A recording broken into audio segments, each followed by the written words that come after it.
Thank you very much. Great to see everybody.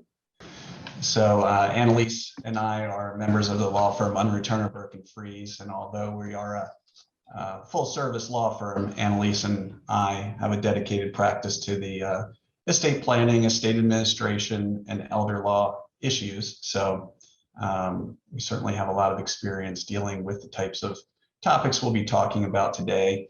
And we think that should be extremely helpful to everyone who's on the video today listening to us. And as we had mentioned earlier, Sean noted that you're welcome to leave some questions for us, and we're happy to get to those today if we can. And if not, we can also answer some of those after the program.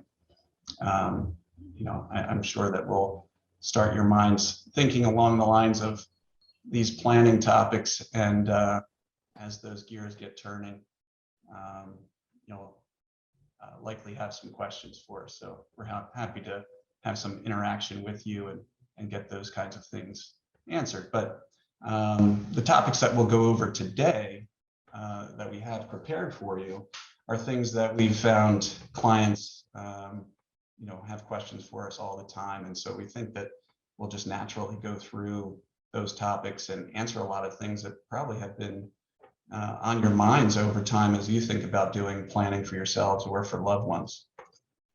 To get things started, Anylise is going to talk a little bit about creating a will in Pennsylvania and the things that we need to have as a part of the document to make it a valid testamentary document, and also some of the things that aging adults should think about as they're creating wills and other legal documents to make sure that those documents ultimately are upheld.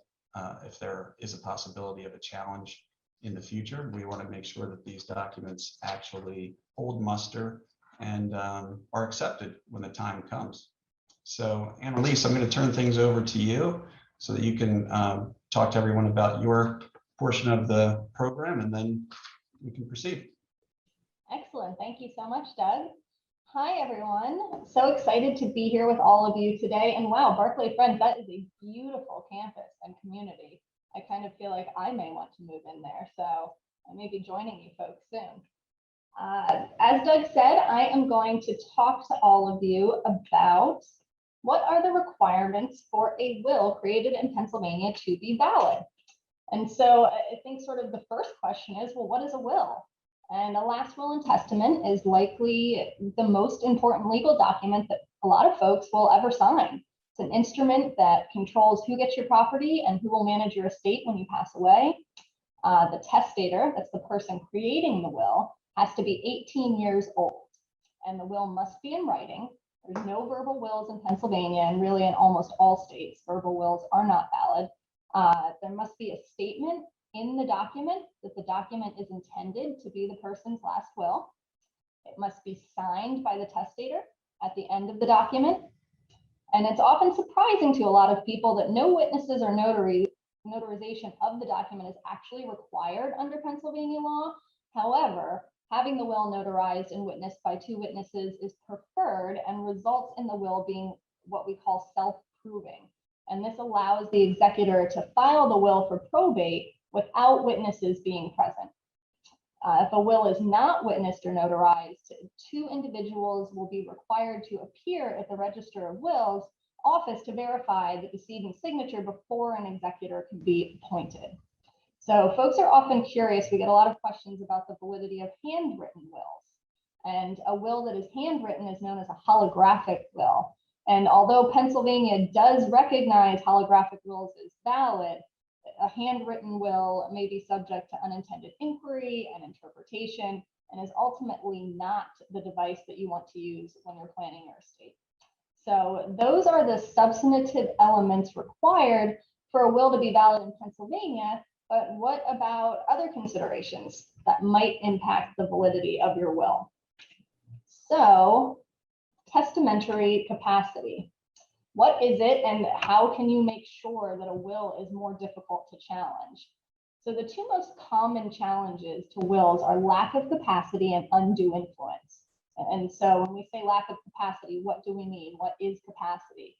And so testamentary capacity is a person's mental competence to understand the components of creating a will and other legal documents such as powers of attorney, trusts, and living wills. And the testamentary capacity standard in Pennsylvania is quite low. Standard of capacity required to make a valid will is lower than the capacity that's required to enter into a contract or to conduct business. A testator, even if old, sick, and forgetful, will still have the legal testamentary capacity to make a will under Pennsylvania law as long as 3 requirements of capacity are met. And so to have that testamentary capacity in Pennsylvania, the testator must have an intelligent knowledge, even though his or her memory may be impaired by age or disease, regarding 3 things. So number 1 is the natural objects of his or her bounty. And so that means that the testator must know essentially who their relatives are. Number 2 is that they must know the general composition of his or her estate. So that means that she understands in a general way the property that she owns. And number 3 is what he or she desires to do with his or her estate. And so that means to whom does he or she want to leave their assets. So someone with the early stages of Alzheimer's or dementia can still have testamentary capacity. To prove that a testator lacks the requisite testamentary capacity to make a will, the person that would be making that challenge must be able to prove that the testator lacked the capacity at the time that the will was executed and offer evidence refuting each of those 3 factors that I just listed. So a testator in the early stages of Alzheimer's or dementia may still have significant periods of lucidity where he or she is able to meet those 3 requirements for capacity.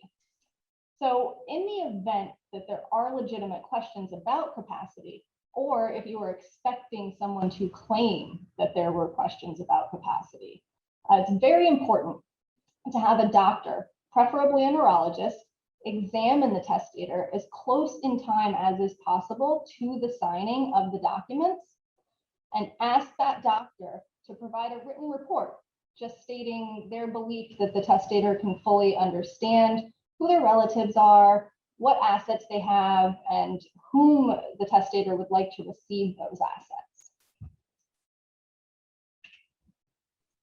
So you will want to take extra special care if you're excluding beneficiaries or reducing the share that someone would receive by law. So for example, if you're favoring one child or other beneficiary over another for any reason or no reason at all, and you just really want to be certain that you're not leaving the door open for that excluded child or the beneficiary that's receiving a reduced share to challenge the planning. And so that excluded child may try to argue that the beneficiaries that are receiving a larger share tried to influence you or to twist your arm and convince you to exclude him or her or reduce his or her share, and that you are not acting of your own accord. This type of pressure is called undue influence. And so to help protect against this type of claim being successful, we suggest that you have an attorney prepare your will and other documents. Make sure that they meet with you alone, that they review the terms of the documents in detail with you, and that they document that they believe you understood what you were signing. And so doing this, rather than downloading a form that you found online or handwriting your own documents, just makes a much stronger case that there was no undue influence or lack of capacity. And so meeting with you alone without anyone else in the room is also supremely important. Many of our clients come to see us with their adult children who genuinely want to help their parents and have no intention of trying to influence them or their decisions, but we will still ask that they leave so that we can meet with you privately. And if an excluded beneficiary tries to argue that certain family members exercised undue influence over the older person and that decisions were made that unjustly benefited some of the children or family over others, the argument is less likely to be successful if your legal counseling was done on your own. And so these extra steps are especially important if it's believed that someone might challenge the validity of your planning. And so it's always a best practice to create documents with the formality that I just described, but it's especially crucial if you anticipate a potential challenge. So this presentation is intended to provide general information, so we won't go into great detail on the issue, but there are also planning techniques that can be included in the documents themselves that disincentivize challenges and discourage will contests by beneficiaries who may be receiving a reduced share or being excluded completely. So far we've talked about what's required to create a valid will, how to protect against challenges to a will, and now Doug is going to discuss why you should create a will, what it should contain, how to protect inherited assets from divorce, creditors, and lawsuits, and a lot more. So I will turn it over to him now.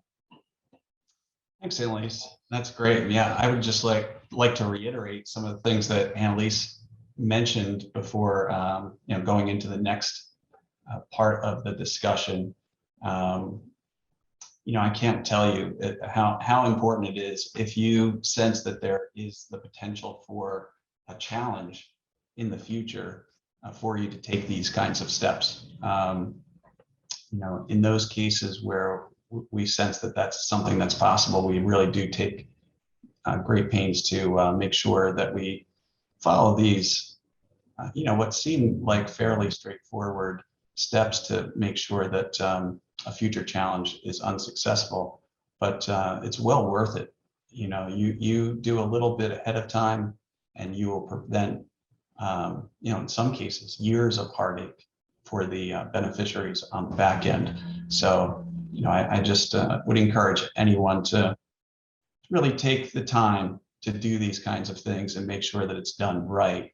If you feel like, one of the beneficiaries or family members might feel aggrieved and cause a problem in the future. So, all right, let's move on to the next step. So why should you create a will, and what should it contain? So I think a lot of us are familiar with some of these key terms, but I think it's really worth talking about the importance of the will and why we do it, because I do have people call and talk to me about should they come in to create a will or not. And a lot of people will initially say, well, look, my family's going to inherit, and I understand that the law will direct it to them, and do I really need to have another document that says that? Well, I feel strongly, and I know Anylise does too, that anytime you have the opportunity to put your terms and your desires in writing and direct things the way you really want them to go and who you want to be in charge, you should take advantage of that. So first of all, Pennsylvania has a statute, which is called the intestate statute, that will say where your assets will go at the time you pass away. And they say also who will be in charge of your estate. So if you don't create a will, you're basically saying the state of Pennsylvania is in charge of deciding how your assets will be distributed. And the state of Pennsylvania will be in charge of determining who is responsible for administering and making sure that those things take place as the administrator of your estate. So I don't know about you, but I doubt that Pennsylvania is really doing planning for you that is most effective from a tax perspective and also from an asset protection perspective. So you can seize the controls and make sure these things are carried out the best way possible. Even on the executor selection, I've been doing this for 26 years, and I'd say the majority of our clients ultimately select one, maybe two of their children to act as the executors of the estate. So even in situations where there are 2, 3, 4 or more children, I've almost never had clients say, I want all 4 of my kids, as an example, to be the executors. More likely, our clients are going to say something to the effect of, I have one particular child or two children who I feel especially strongly would handle the estate administration the best way possible. And I want to name them as my executors. So, if you don't appoint that specific person as your executor, Pennsylvania law says that all four children in that scenario will have equal footing and will act as the co-administrators of your estate. So, this just gives you an opportunity to make sure that you put the right person in charge to handle the administrative duties throughout that estate process. And that can be a fairly lengthy process, and it's involving the sale of real estate, potentially the sale of businesses, certainly the dealing with financial advisors and sale of stocks and bonds and mutual funds, and making good decisions on tax related questions. And if you don't have the right person in charge, you can have mistakes made. And if you have multiple people involved, you could have people who aren't getting along and aren't able to make decisions together, and that will create an impasse and potentially financial loss for all of the beneficiaries. So you can head that off by having the will created and naming an executor that you think will do the best job possible. If you do not create a will, the intestate statute also determines who will inherit and how they inherit. So basically, if you have children, as the intestate statute will simply say that everything gets shared equally by your children at the time you pass away, and that those distributions will be made outright to them. And frankly, if any beneficiary inherits under the intestate statute, they will inherit directly as individuals and not in trust or in any other preferred mechanism. So regardless of whether you're leaving your assets to your children or nieces or nephews or friends, or maybe you have charitable intentions, and certainly your charitable intentions will not be upheld through the intestate statute. It's really going to go to next of kin. So depending on your particular family situation, it's going to really take a look at that classic family tree and allow your assets to funnel down to the beneficiaries that way, and will not include a charity that you might prefer to receive some portion of the overall estate. So if you have charitable intentions, if you have special planning that you'd like to do where you think might be necessary for beneficiaries, you can take care of that underneath of the will, and that certainly will not be taken care of by the intestate statute. So examples I just noted here, this may not be the case for people who are moving into Barclay Friends, but certainly for their family and individuals who might be listening into, if there are young children, potentially disabled beneficiaries, and even adult capable beneficiaries. We do trust planning for them all of the time.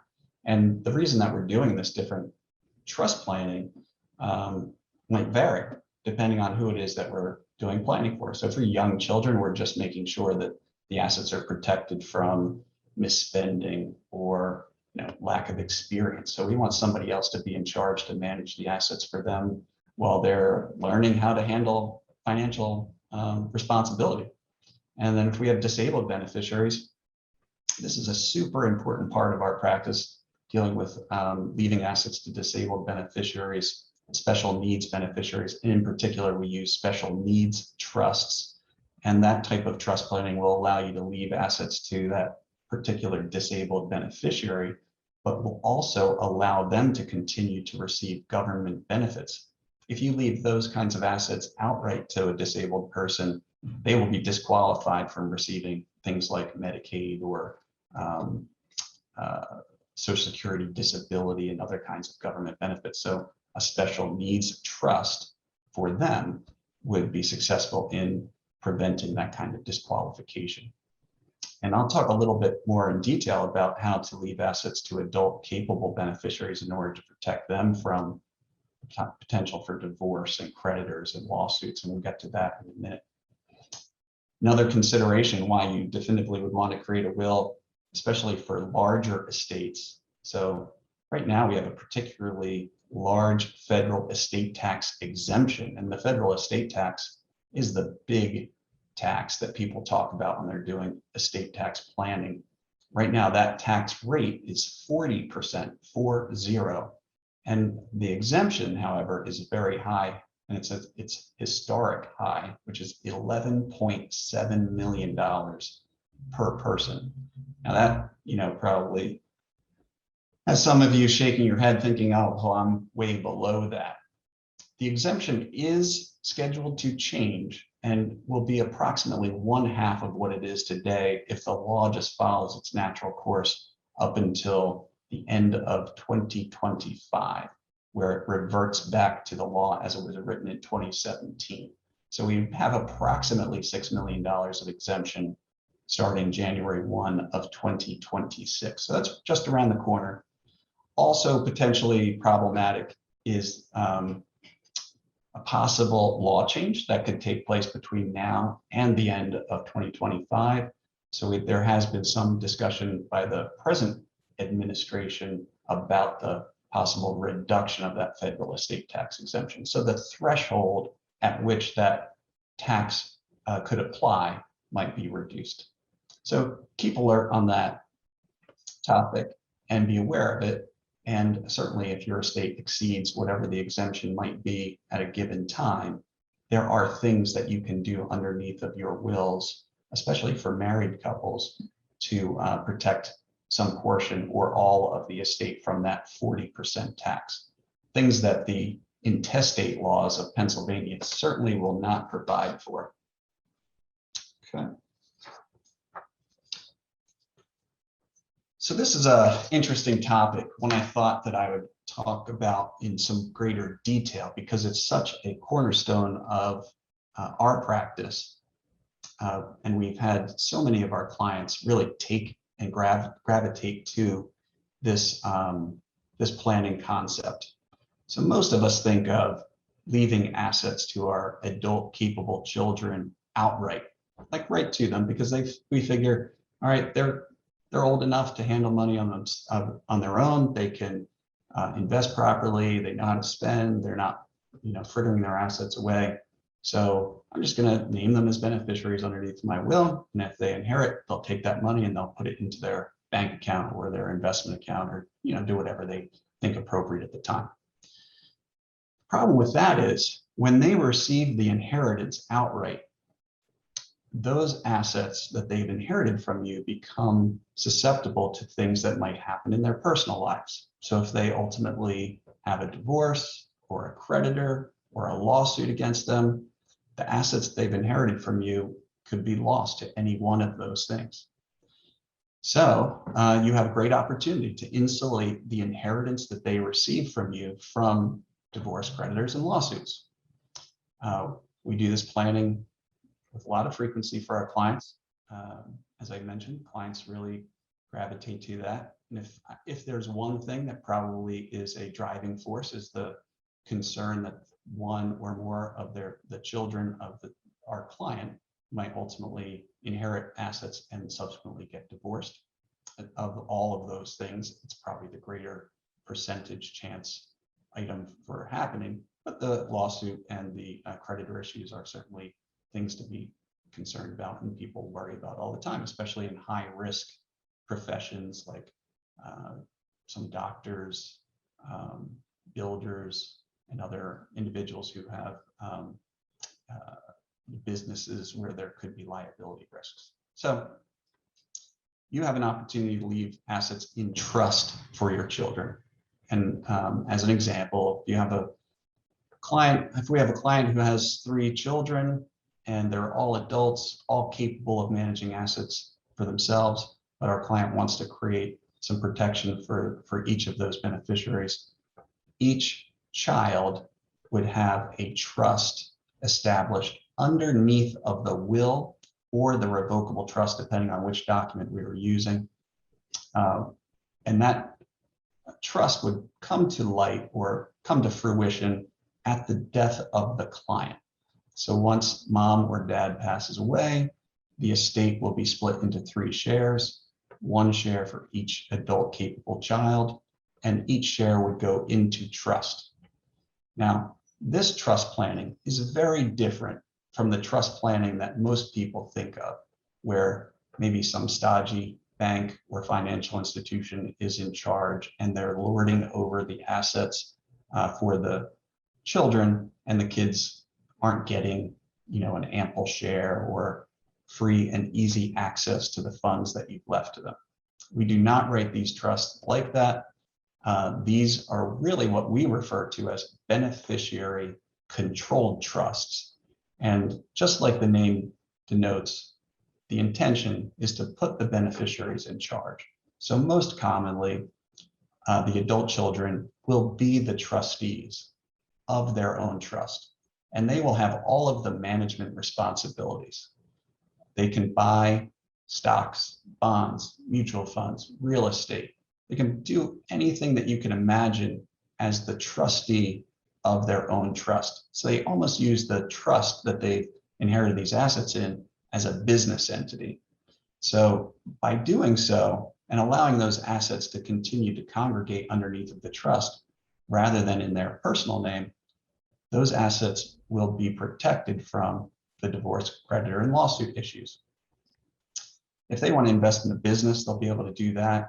They can own the shares of the business underneath of the trust. If they want to buy a shore house or an investment property, they could do that in the trust, and they can still use and enjoy the investment property or the shore house or vacation home that they've purchased within the trust.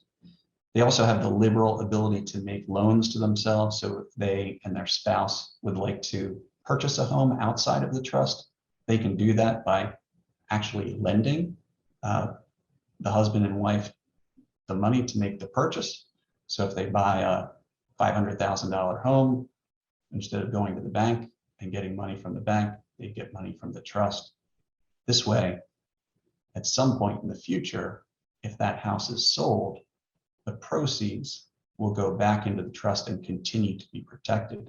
And if it's being sold because of a divorce, that's even more powerful, because if they had simply taken the $500,000 out and bought the house in the joint names of husband and wife, the proceeds from the sale would be split very differently during the divorce division.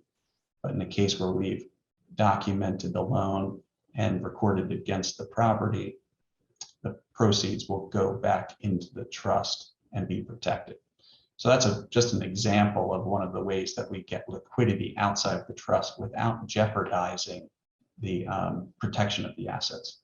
But if there are things that the beneficiary absolutely needs outside of the trust, we will give them the ability to receive distributions, usually for health, education, maintenance, and support. So it's not like they can't have distributions from the trust. They certainly can. We just encourage the clients or the children of the clients, who often ultimately become clients because they work with us on the establishment of those trusts after mom or dad passed away. We encourage them to maintain those trusts during their lives and not to simply take the money out and spend it, because the power of having those assets within the trust is unbelievable. And you can't imagine the gratitude that some of the beneficiaries ultimately have if they have one of these things happen in their personal lives and they realize, oh my gosh, if I hadn't had this trust created by my mom or my dad or by my parents, I would have lost hundreds of thousands or millions of dollars in that situation. But thankfully, because the trust was in place, those assets were protected because I went through a divorce, or I was sued through my business, or I had somebody slip and fall down the steps at my house and bring a lawsuit, or I got into a car accident and it was catastrophic and a lawsuit came from that and my coverage wasn't sufficient, so they went after my personal assets. All kinds of things can happen, and this just really highlights an opportunity that you have that you may not ordinarily think of, and certainly you'd never be able to accomplish if you didn't have a will at all. Okay.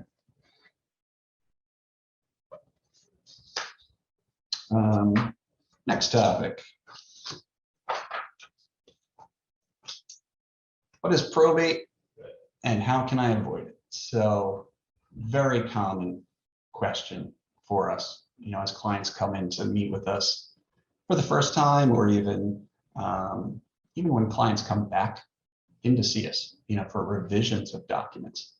They're asking about probate and, what will my kids have to do during the probate process? And is there anything I can do to make things easier for my children? How can I avoid probate?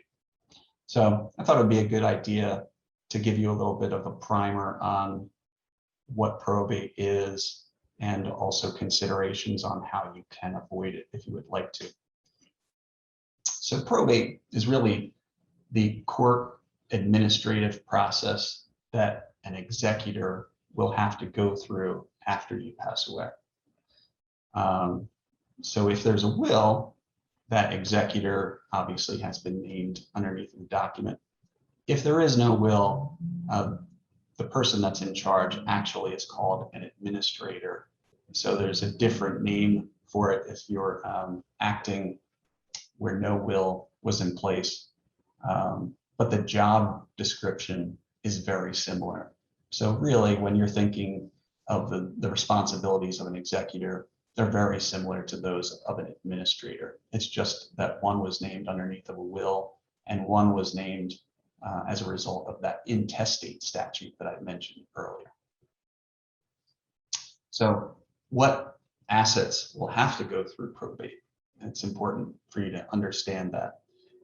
Assets that are in your name alone and that do not have a beneficiary designation will become a part of probate. So things that are not a part of probate will be things like an IRA account or a 401k account that name beneficiaries directly on them. Those beneficiary designations will take precedence and priority over what your will says. So one of the things that you really should be aware of is that you want to sync up, in most cases, the beneficiary designations on those assets with your will and the will planning that you're doing. So keep that in mind as you're updating legal documents, including your will or revocable trust. Make sure to check on the IRA 401k beneficiary designations, because those kinds of accounts have minds of their own. They'll transfer in accordance with those designations, no matter what the will or revocable trust says. Okay. Other things, jointly owned bank accounts, jointly owned real estate. Those will also transfer outside of probate. So if you own those, those kinds of assets, stocks, bonds, mutual funds, real estate, jointly with another person, they will pass outside of probate. So what I just described, things with beneficiary designations, things with joint ownership, really describes a husband and wife scenario most commonly. So very, very frequently, we'll have clients come in and they own all of their assets, husband and wife, jointly, or for certain things, you can't own them jointly, like the IRA 401k assets, they have to be in one name. So they have a beneficiary listed. So if you have your spouse listed as beneficiary and own everything else jointly, there shouldn't be a need for probate at the death of the first spouse, because everything will just transfer automatically to the survivor. Be aware of that though, because from time to time, we do have clients who come to us and they have a lingering bank account or a few shares of stock that they maybe have inherited from, a deceased family member, parent, or otherwise, and they left them in their individual name. And then lo and behold, that spouse passes away first, and the surviving spouse has to go through probate in order to access those assets that were actually in the first decedent spouse's name alone and without any beneficiary designation. So it is worthwhile taking a look in a survey in those in situations where if you're married and you own assets, majority of them in joint names or with beneficiary designations, should take a little look just to see and make sure there isn't anything in either of the two names so that we can definitively avoid probate at the death of the first spouse. Because we try our best to make that happen, and we counsel clients about that because we know it's a nuisance and it's really, a tough thing for surviving spouse to have to go through, because they'll have enough on their minds at that point in time. The last thing they want to do is start making trips to the courthouse and getting sworn in as executor and going through all of those steps. And that's something that's relatively easy to avoid. But at the death of the first spouse, the surviving spouse would presumably own the balance of the assets in their name. Now there's a consideration: should we work toward avoiding probate for that surviving spouse when they're leaving assets to the next generation? And I think for me, it's really a philosophical decision for the client. So our job is to let you know that this is an option. This is something that you can do and something you should consider. But at the same time, it's not for everybody, because it does require some additional work up front and some additional expense, because you're doing some extra work, and you probably need an attorney to help you to draft a document which we refer to as the revocable living trust in this slide. And that's really a legal document that helps us to accomplish the probate avoidance. And so not everybody out there wants to do a little bit of extra work, and not everybody wants to spend a little bit of extra money up front. Now, on the back end, for the kids, you will save a ton of time, and you will save a pretty good amount of money, because their job and responsibilities will be diminished. So they're likely to have to have an attorney help them with fewer things, an accountant help them with fewer things, and they will also just have extra time. They'll have a reduced amount of time, I should say, that they have to spend dealing with all of the probate requirements. So time is money, as they say. So you will be saving somebody a lot of time and potentially a lot of money in spending that time doing the administrative work. So how does it work mechanically? How do you use this revocable trust to avoid probate? So we've talked about using the will, and the will is really the main document that people think of at the time they pass away, that allows for the appointment of an executor or designation of beneficiaries. The revocable trust would be used as a pseudo replacement. It's really in conjunction with something that's called a pour-over will. But the revocable trust would be the main document where you're trying to avoid probate.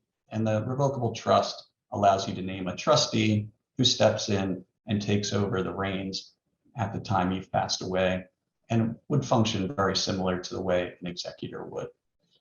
But the idea is to take the things that would ordinarily go through probate and retitle them to your revocable trust during your lifetime. So you'd take your house as an example, retitle it to the revocable trust. You'd take your bank account, retitle it to the revocable trust. You'd take your investment account, retitle it to the revocable trust. You are the trustee during your lifetime. You manage the assets. Doesn't change a single thing for taxation. Still gets taxed on your regular tax return. Doesn't change control. You're in absolute control as the trustee. The only real main difference is when you pass away, because the trust owns all of these things that would ordinarily have gone through probate, but now they're titled in the trust, they will pass outside of probate, and therefore no executor is necessary, no court administrative process known as probate is required, and things will flow more quickly, and also no probate fees. And that probate fees in Pennsylvania aren't as high as they may be in other states, but they still add up, especially for larger estates, because it's based on the value of the total estate.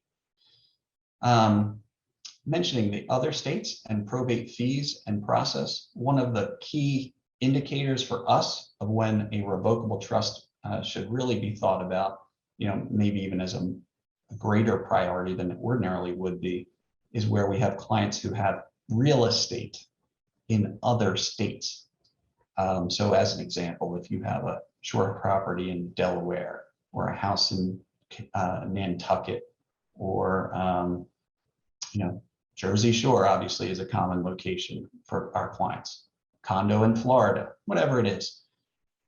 If there are properties in these other jurisdictions, when someone passes away, you would have probate not only here in Pennsylvania, but you would also have a second completely independent probate process in the other state.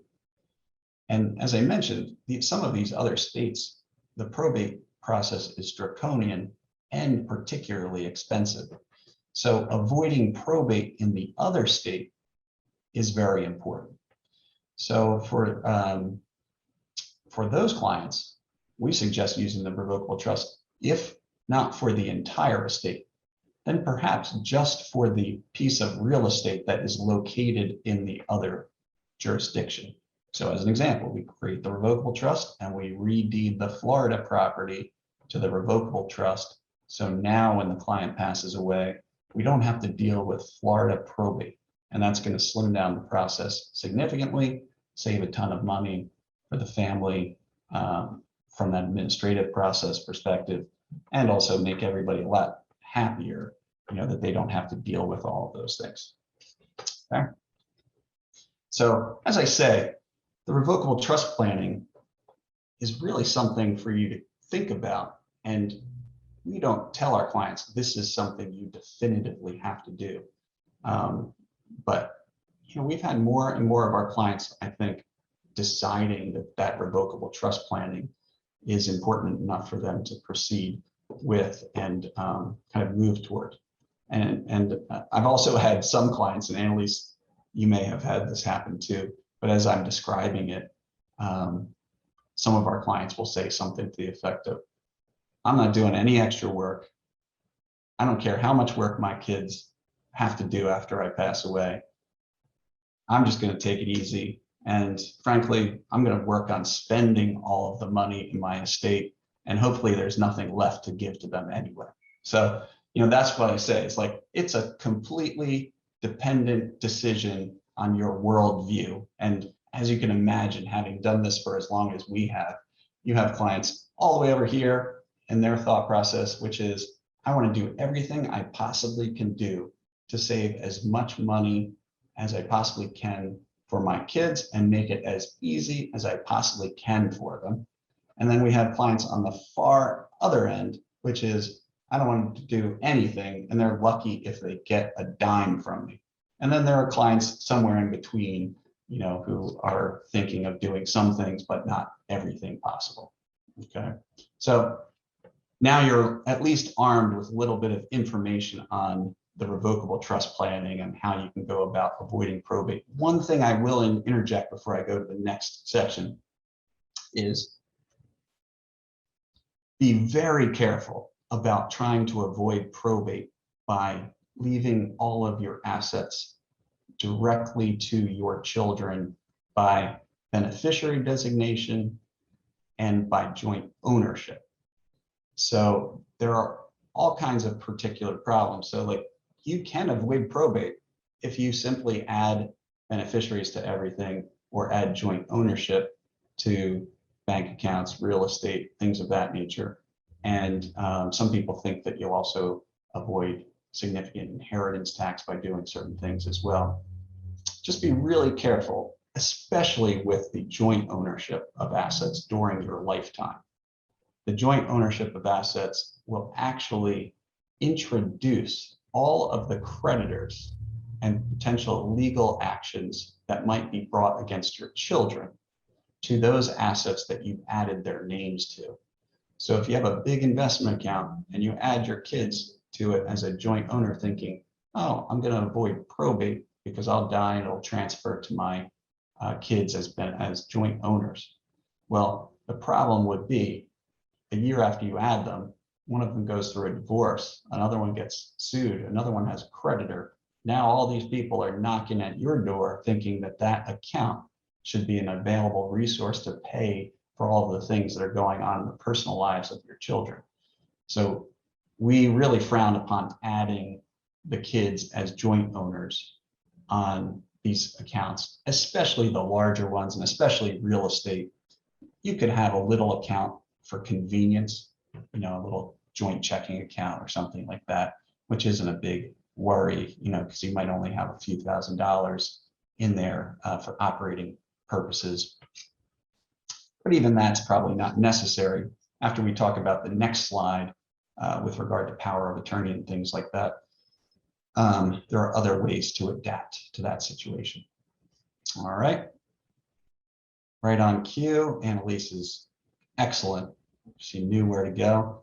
What other documents to think about? So we've talked about the will and the revocable trust planning, which is really dealing with what happens when I pass away and how can I protect assets for the benefit of the kids and do it the best way possible. But now what happens during lifetime if we need help with certain things?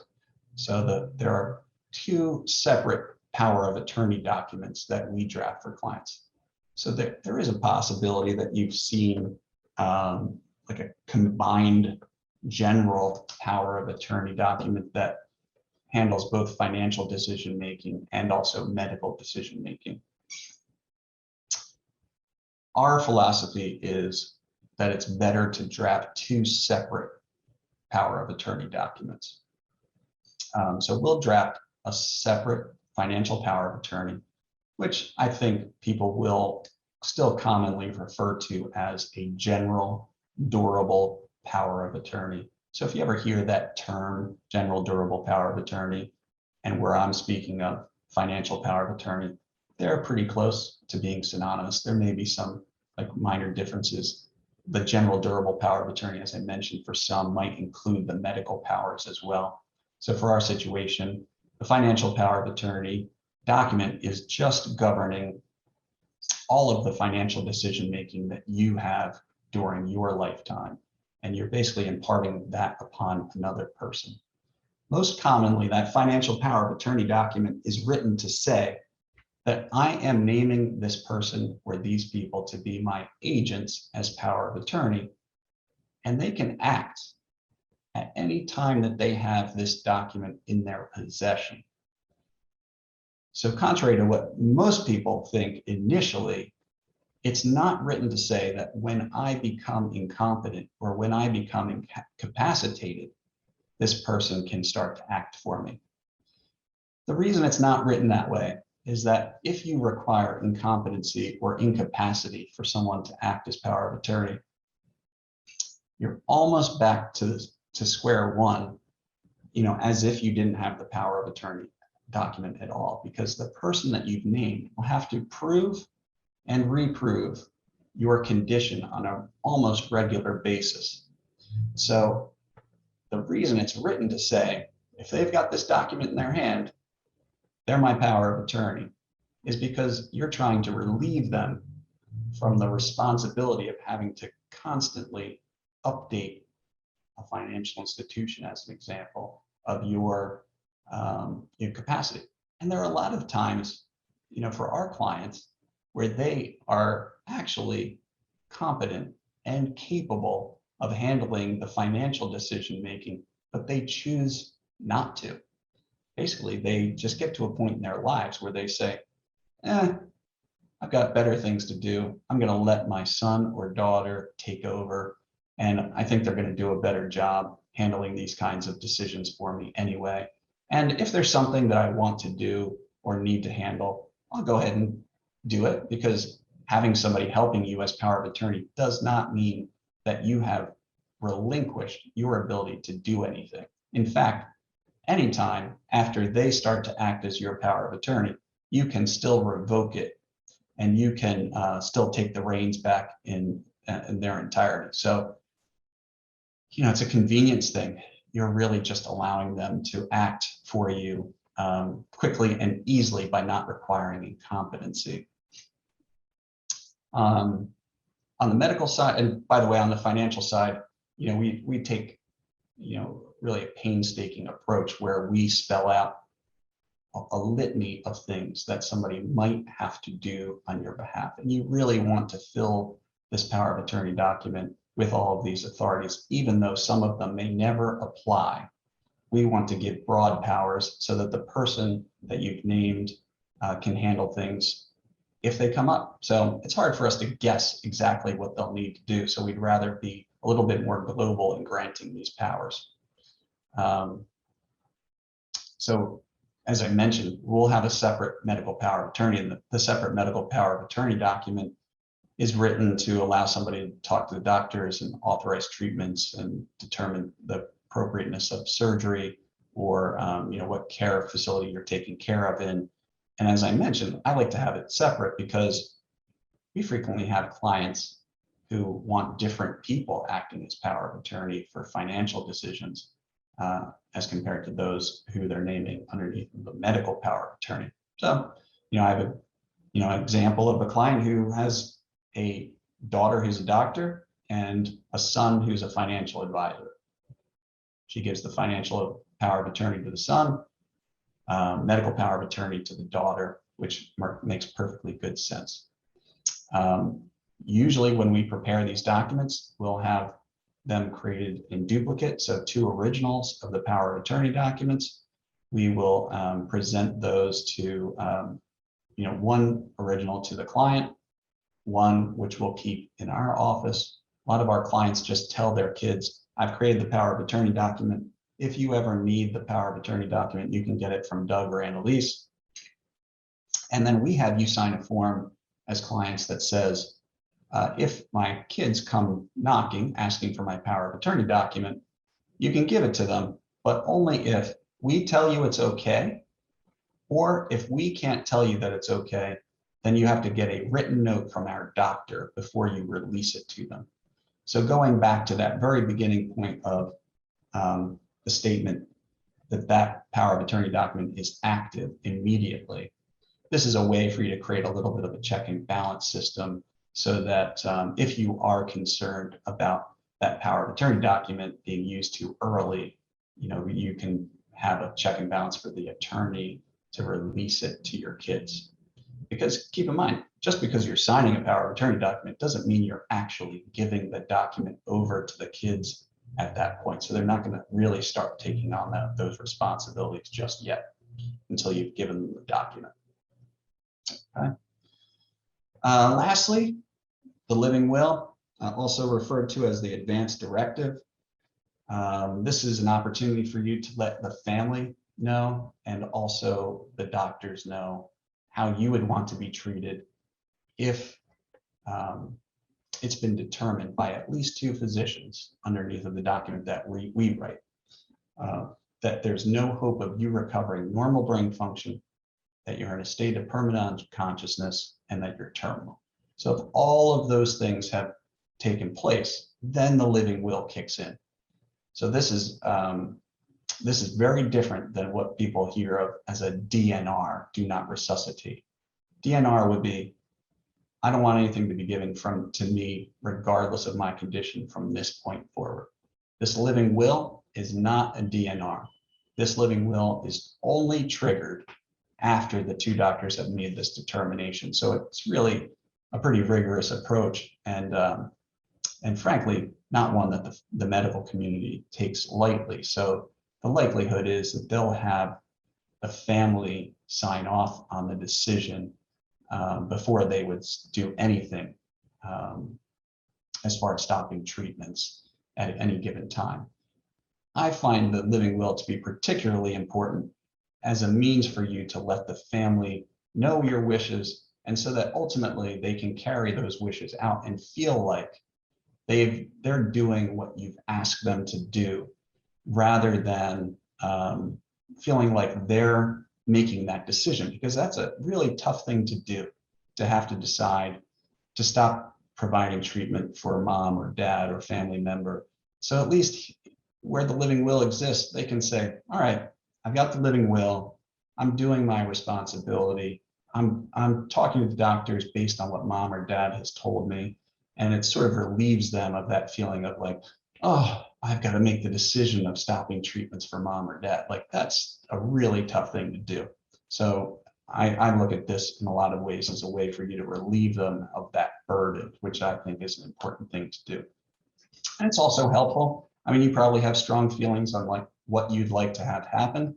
This goes a long way to making sure that that occurs. All right, so those are the key topics. Those are the things that I wanted to make sure that we had an opportunity to talk about. Anylise, do you have anything to add before we go on to questions and answers? I know Anylise did want me to mention that we do periodic programs for our clients. So if anyone here ever wants to attend, they're certainly more than welcome, and they could always call the client, call the office here to let us know that you'd like to be made aware of any upcoming programs. We have one scheduled for September 15th coming up at 9:30 a.m., which is actually an executor training program, which is really an informative one, but it's really intended to train people who might become executors down the road, tell them in more detail what their responsibilities might be, and so they can better prepare for what that might look like when the time comes. So if you ever want to be involved in that, or if you want one of your family members to be involved, please give us a call. The number here is 610-933-8069. It's right there on the screen. And you can ask for Lisa Snyder. She handles the registrations for the executor training. And I don't think we have time for questions and answers. I'm just looking at the clock, so I don't know what your thoughts are, Sean. Yeah, I mean, we do have a lot of questions. I'm happy to stay on if you two are. I don't want to, monopolize your time. I have 15 minutes. Okay. Yeah, why don't we get right into it? The first way I did want to say, I do have the slides and I recorded this session, so I'll be able to get all that over to the attendees, but why don't we do a quick rapid fire type thing? That's right. All right, so we got my will was created in another state, Connecticut. Is it valid here in PA? Yes, it is valid. So the only thing I tell clients is as they're coming from another state or moving to another state, that they should have somebody review it for state law issues to make sure that there isn't something that should be done differently because of the move to or from Pennsylvania. So that's really what I would say. But the essence of the document, like who inherits and who's in charge, will still be legally valid and accepted if somebody passes away with that document that was created in Connecticut. It just may have something in there that's maybe contemplating something that's different in Connecticut as compared to what's in Pennsylvania. All right. So how often do you recommend wills be updated? Anylise, go ahead. Sure. We recommend anywhere between 3 to 5 years is a good time period. Also, if there is a major life event that happens, a marriage, a divorce, a death, either of a spouse or of a beneficiary, someone that you've named as an executor, that you always want to get in touch and let us know if there's been any kind of major life event like that. Also, if there are any changes in the law, we've had some big changes over the course of the last year or so. Many of you may have heard of the Secure Act that made significant changes to distributions under retirement accounts, inherited retirement accounts. We had a law in Pennsylvania called the Revised Uniform Fiduciaries Access to Digital Assets Act, also known as RUFADA. Supercalifragisticexpialidocious. RUFADA is the acronym, and I think that's sort of fun to say.